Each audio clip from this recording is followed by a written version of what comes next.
I was just talking with the county administrator about DOGE coming through and auditing the county, and it strikes me that we're kind of in this period where you're waiting on the review. They did the audit, and now we're waiting on the results.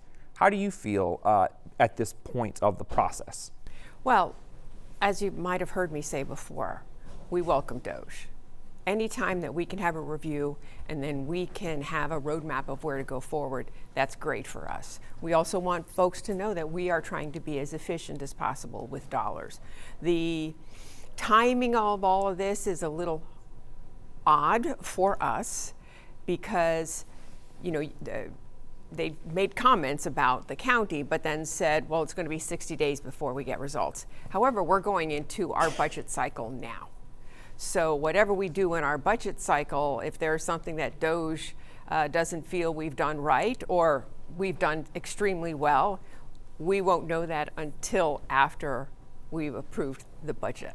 So what we normally do halfway in through the year is to do a budget reconciliation, and I do see something happening at that point in time. We also, the legislature will be in from January to March, whereas last year was March going forward. So there will also be directions from the legislature come January, February. So, you know, we're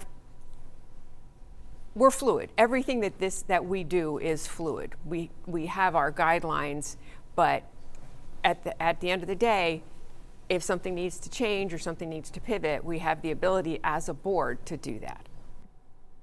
What I'm hearing you say, and I don't want to put words in your mouth, is the timing can be a little tricky here, Mike, because we have to do what we have to do without having the DOGE report in hand.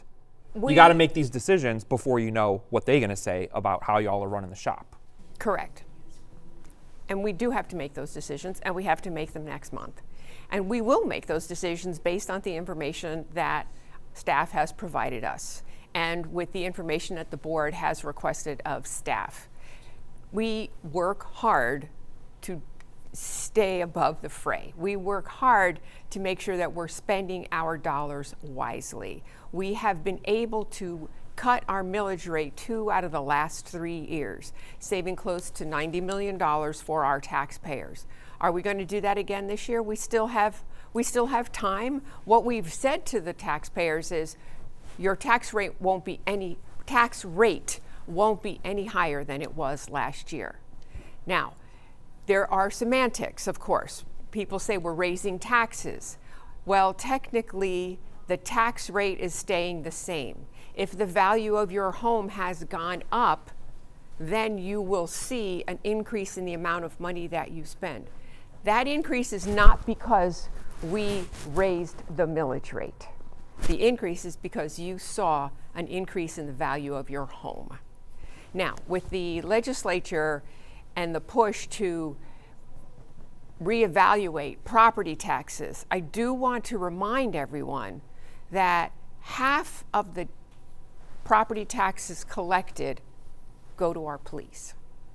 About another 20% of that goes to fire. So what's left goes to the business of the county: roads, stormwater, septic to sewer, trash removal, lights, parks, first responders other than police and fire, public safety, emergency management. You name it, that comes from what's left. And when everybody hears we have a budget that's close to $10 billion, that is not what your taxpayer dollars are. Your taxpayer dollars are about $2 billion of that. And of that, the sheriff next year is going to get over $1 billion. So when you start cutting the pie up, what's finally left for the services that government has to supply to the taxpayers is not that much money. Your point is well made. I'd like to talk about some of the things that I heard in the presentations here today, because my viewer at home will not have seen those. They will not have sat through those very impassioned speeches. The county is being tasked with deciding who's going to get funding, how much they're going to get, and these are all people who are doing fantastic work in our community. But it's set to the backdrop of sort of a political climate where it's about cutting and spending money wisely. So how do you reconcile for that, and what do you want the viewer at home to know about these nonprofits here and the decision that you as our elected leaders have to make about who's going to keep getting their funding and who might see less of it or who might not get any of it? Boards before us started the program, the financially assisted program. What we've done is we've put out a notice of financial opportunity. So people will write for, basically what they're doing is writing for a grant from the county. Now, of the 7,000 nonprofits we have in the county, a very small portion of them wrote to the county for support. And what they're doing, and the taxpayer dollars we're investing in them, are a way of securing better futures for our residents. And also, if we can secure a better future for our residents now, the cost of taking care of a resident when they're older is exponentially more than it is in the learning process, in the child process, in the learning your good behaviors, learning how to study, learning how to get a job, learning how to be self-sufficient. If we can take care of those, help take care of those situations with all of the nonprofits here in the county, then we don't have a higher taxpayer burden when those folks are old and unable to take care of themselves. I understand. Okay, my last question is the wild card, Madam Mayor. You tell me. Mike asked me this and I ask it to you. Could be about anything. I want our taxpayers to know that property taxes, there's a lot of discussion right now about getting rid of property taxes. And people like the sound of it, Madam Mayor. People like the sound of it, but if we get rid of property taxes, how does the county give the services that everyone is used to having? If you get rid of property taxes, that money has to come from somewhere else. We don't know where that somewhere else is. And when you talk about the amount of money that's collected with taxpayer dollars, you heard me say what the equation was. Yes. It's not that much. And when you figure that more than half of that goes to just the sheriff's department, that leaves a small bucket for all of the other services that we provide.